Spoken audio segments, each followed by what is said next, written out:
జీవితంలో ప్రతి ఒక్కరూ విజయాన్ని కోరుకుంటారు. కాని చాలామంది ఫలితాలను వెంటనే ఆశిస్తారు.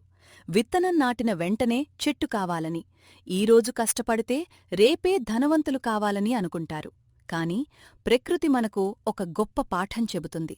ప్రతి దానికి ఒక సమయం ఉంటుంది. ఈ కథ కూడా అలాంటి ఇద్దరన్నదమ్ముల కథ. ఒకడు తొందరపడ్డాడు, మరొకడు ఓపిక పట్టాడు. ఇద్దరికీ ఒకే అవకాశం దొరికింది. కాని వారి జీవితాలు రెండు వేర్వేరు దారుల్లో నడిచాయి. అసలు విజయాన్ని నిర్ణయించింది అదృష్టమా, కష్టమా, లేక ఓపిక? తెలుసుకోవాలంటే కథను పూర్తిగా వినండి. వెంకటాపురం అనే గ్రామంలో రంగయ్య అనే రైతు ఉండేవాడు. అతనికిద్దరు కొడుకులు. పెద్దవాడు రాము, చిన్నవాడు సోము. ఇద్దరూ యవ్వనంలోకి వచ్చారు కాని పనిపాట లేకుండా ఊరంతా తిరుగుతూ కాలక్షేపం చేసేవారు. ఒరేయ్, పొలం పనికి రండి, కనీసం ఏదైనా పని నేర్చుకోండి, రేపు మీ జీవితాలు ఎలా సాగుతాయి అని రంగయ్య ప్రతిరోజూ చెప్పేవాడు. కాని వాళ్లు నవ్వేసేవాడు. నాన్నా అన్నా, అంత కష్టపడాల్సినవసరం లేదు, ఒకరోజు పెద్ద ధనవంతులమైపోతాం, అదృష్టం ఉంటే చాలు అని గాల్లో మేడలు కట్టేవాడు. రంగయ్య బాధపడేవాడు. చిన్నప్పుడే క్రమశిక్షణ నేర్పాల్సింది, గారాబం చేసి పాడు చేశాను, అందుకే ఇప్పుడు పెద్దలను గౌరవించటం కూడా తెలియడం లేదు అని మనసులో కుమిలిపోయేవాడు. ఒకసారి ఓ సాధువు శిష్యులతో గ్రామంలో బసచేసి అక్కడి ప్రజల సమస్యలను తెలుసుకుంటూ పరిష్కార మార్గాలను సూచిస్తున్నాడు. గ్రామస్థులందరూ ఆయన ఆశీర్వాదం తీసుకోవడానికి వెళ్లారు. రంగయ్య కూడా వెళ్లి తన బాధ చెప్పుకున్నాడు. స్వామీ, నా కొడుకులు పనికిరారు, ఎంత చెప్పినా వినరు, వాళ్ల భవిష్యత్తు ఏమవుతుందో భయంగా ఉంది. సాధువు కొద్దిసేపు ఆలోచించి నవ్వుతూ అన్నాడు. ముందు వాళ్లకు పెళ్లి చెయ్యి, తర్వాత కాలమే వారికి బుద్ధి చెప్తుంది. రంగయ్య ఆశ్చర్యపోయాడు. పనిపాట లేని వాళ్లకు ఎవరు పిల్లనిస్తారు స్వామీ? సమయం వచ్చినప్పుడు అన్నీ జరుగుతాయి అని చెప్పి సాధువు వెళ్ళిపోయాడు. కొన్ని నెలల తర్వాత రంగయ్య అక్క తన కూతుళ్లను రాము, సోములకిచ్చి పెళ్లి చేయడానికి ముందుకొచ్చింది. అలా ఇద్దరికీ ఘనంగా పెళ్లిళ్లు జరిగాయి. పెళ్లైన మొదటి నెలంతా ఇద్దరూ రాజుల్లా తిరిగారు. కాని తర్వాత అసలు కథ మొదలైంది. ఒకరోజు రాము భార్య లక్ష్మి అడిగింది, ఇంట్లో బియ్యమైపోయింది, డబ్బులివ్వండి. నాన్ననడుగు అన్నాడు రాము. మీరు సంపాదించకుండా నేను ఎన్ని రోజులడగాలి అంది లక్ష్మి. సోము భార్య సీత కూడా ఇదే ప్రశ్న వేసింది. పిల్లల భవిష్యత్తు గురించి ఆలోచిస్తున్నారా? ఎప్పుడూ ఊరికే తిరుగుతుంటారు. రోజులు గడుస్తున్న కొద్దీ భార్యల ఒత్తిడి పెరిగింది. కొత్త చీర కొనాలి, పక్కింటివాళ్లు కొత్త ఇల్లు కట్టుకున్నారు, మనం కూడా కట్టాలి, బంగారు గొలుసు చేయించాలి, ఇలా రోజూ ఏదో ఒకటి అరిగేవారు. ఇద్దరన్నదమ్ములకు తల తిరిగిపోయింది. ఒకరోజు రాము కోపంగా అన్నాడు, ఇంటికి వెళ్లాలంటే భయంగా ఉంది. నాకు అదే పరిస్థితి అన్నా అన్నాడు సోము. అప్పట్నుంచి సాయంత్రం ఇంటికి ఆలస్యంగా వెళ్లడం మొదలుపెట్టారు. ఒకరోజు అర్ధరాత్రి ఇంటికొచ్చారు. తలుపు కొట్టారు. లోపల్నుంచి లక్ష్మి గట్టిగా అంది, ఇప్పుడు సమయం ఎంతైంది తెలుసా? ఎక్కడ తిరిగొచ్చారు? తలుపు తీయి లక్ష్మి, ఈరోజు బయటే పడుకోండి. మరోవైపు సీత కూడా తలుపు తీయలేదు. ఆ రాత్రి చలిలో వణుకుతూ ఇద్దరూ అరుగుమీద పడుకున్నారు. ఉదయం లేవగానే శరీరమంతా నొప్పులతో నిండిపోయింది. ఇలా ఇంకెన్ని రోజులు అని బాధపడ్డారు. అప్పుడే ఊర్లో ఓ వార్త వినిపించింది. గుడిలోకి వచ్చిన ఓ మహాసాధువు నిరుపేదలకు ధనసహాయం చేస్తున్నాడట. ఇద్దరి కళ్ళూ మెరిశాయి. అదే మన సమస్యకు పరిష్కారం. వెంటనే గుడికి పరుగెత్తారు. అక్కడ పెద్ద క్యూలైనుంది. సాధువు ఒక్కొక్కరితో మాట్లాడుతున్నాడు. వారి వంతు వచ్చింది.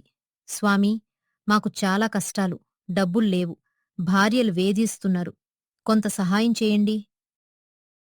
సాధువు వారిని గమనించి చిరునవ్వు నవ్వాడు. మీకు నేను ధనమిస్తాను, కాని ముందు ఒక పంచెయ్యాలి. ఏదైనా చేస్తాం స్వామీ. సాధువు రెండు చిన్న సంచులిచ్చాడు.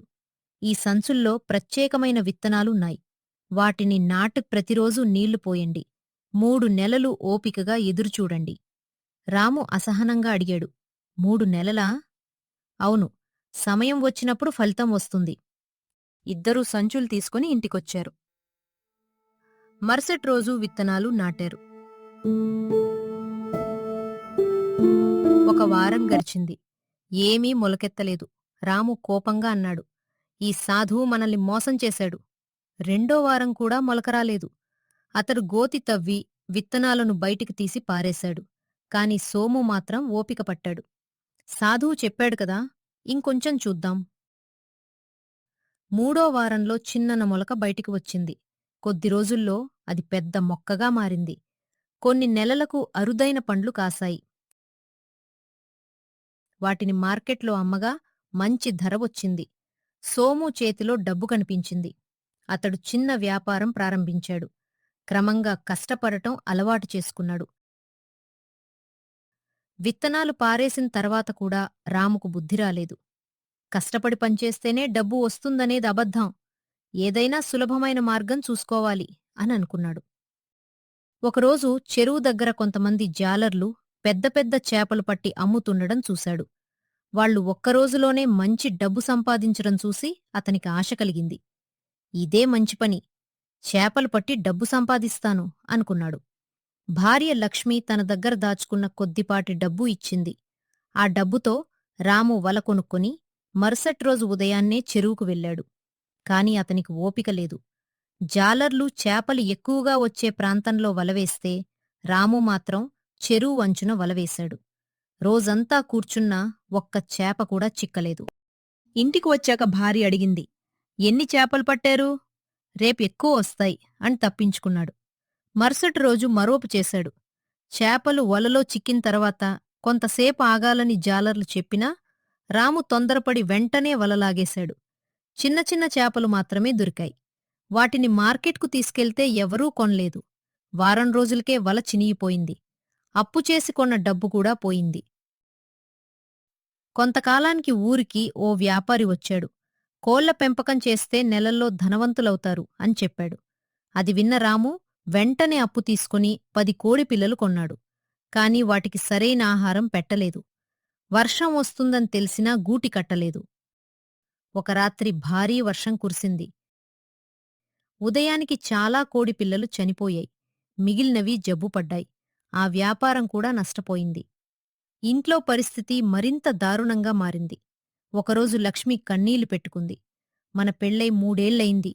ఇప్పటికీ అద్దెబట్టలే. పిల్లలు పుట్టినా ఎలా పెంచుతాం అని అడిగింది. ఆ మాట రాముకు గుండెల్లో గుచ్చుకుంది. కాని అహంకారం వల్ల బయటికి చూపించలేదు. ఇక సోము పరిస్థితి వేరేలా ఉంది. అతడు సాధువు ఇచ్చిన విత్తనానికి ప్రతిరోజూ నీళ్లు పోశాడు. మొక్క చుట్టూ కంచె వేశాడు. ఎండ వచ్చినా వర్షం వచ్చినా జాగ్రత్తగా చూసుకున్నాడు. భార్య సీత కూడా అతనికి తోడుగా నిలిచింది. నేడు కష్టపడితే రేపు మంచి రోజులొస్తాయి అని ధైర్యం చెప్పేది.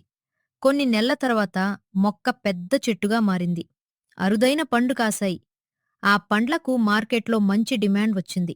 చూస్తుండగానే సోము అప్పులు తీర్చాడు. కొత్త ఇల్లు కట్టుకున్నాడు. ఒకరోజు రాము భార్యతో కలిసి సోము ఇంటికి వెళ్ళాడు. అక్కడ సంతోషంగా జీవిస్తున్న తమ్ముణ్ణి చూసి అతని కళ్లలో నీళ్లు తిరిగాయి. నాకు సాధువు అదే విత్తనం ఇచ్చాడు. కాని నేను ఓపిక లేక పారేశాను. నా దరిద్రానికి కారణం అదృష్టం లేకపోవడం కాదు, నా తొందరపాటే అని ఏడ్చాడు. అదే సమయంలో సాధువు మళ్లీ ఊరికి వచ్చాడు. రాము ఆయన కాళ్లపై పడి ఏడుస్తూ అన్నాడు, స్వామీ, నాకు మరో అవకాశం ఇవ్వండి. సాధువు చిరునవ్వు నవ్వాడు. నేను నీకు అప్పుడే అవకాశమిచ్చాను. కాని నువ్వు ఫలితం కోసం ఎదురుచూడలేదు. నువ్వు కోల్పోయింది విత్తనం కాదు, ఓపిక. అప్పుడు సాధువు సమయం రావాలి అనే కథను చెప్పాడు. గుడ్డునుంచి కోడిపిల్ల రావడానికి 21 రోజులు పడుతుంది. గర్భంలోని శిశువు భూమ్మీదకు రావడానికి 9 నెలలు పడుతుంది. విత్తనం చెట్టవడానికి సంవత్సరాలు పడుతుంది. ఏ పనికైనా సమయం అవసరం. తొందరపాటు మనిషిని నష్టపరుస్తుంది. ఓపిక మనిషిని విజయానికి చేర్చుతుంది. అయితే ఇప్పుడు ఏం చేయాలి స్వామీ? ఈసారి విత్తనం కాదు, నీ జీవితాన్నే నాటు. కష్టమనే నీళ్లు పోయి, ఓపిక అనే ఎరువు వెయ్యి. ఫలితం తప్పకుండా వస్తుంది. ఆ మాటలు రామును పూర్తిగా మార్చేశాయి. ఆ రోజునుంచి ఉదయం లేవగానే పనికి వెళ్ళేవాడు. రైతుల దగ్గర కూలి చేశాడు. చేపలు పట్టడం మళ్లీ నేర్చుకున్నాడు. ఈసారి అనుభవమున్న జాలర్ల దగ్గర శిక్షణ తీసుకున్నాడు. ఓపికగా ఎదురుచూశాడు. కొద్ది కొద్దిగా ఆదాయం పెరిగింది. కొన్ని సంవత్సరాల తర్వాత అతడూ మంచి స్థితికి చేరుకున్నాడు. అప్పుడు రంగయ్య ఆనందంగా అన్నాడు, పిల్లలకు బుద్ధి చెప్పేది కొన్నిసార్లు తండ్రి కాదు, భార్య కాదు, గురువు కాదు, సమయమే. తొందరపాటు విజయాన్ని దూరం చేస్తుంది. ఓపిక, కష్టం, సమయంపై నమ్మకం ఉంటే జీవితం తప్పకుండా మారుతుంది. చాలామంది ప్రతిభ లేక కాదు, అదృష్టం లేక కాదు, ఓపిక లేకపోవటం వల్లే జీవితంలో ఓడిపోతారు. మరికొందరు కష్టకాలంలో కూడా నమ్మకం కోల్పోకుండా సమయం కోసం ఎదురుచూస్తారు. చివరికి విజయాన్ని అందుకుంటారు. సమయం మనిషిని పరీక్షిస్తుంది. ఓపిక అతన్ని విజయానికి చేరుస్తుంది. వీడియో నచ్చితే లైక్ చేయండి. మా ఛానల్ను సబ్స్క్రైబ్ చేసుకోండి.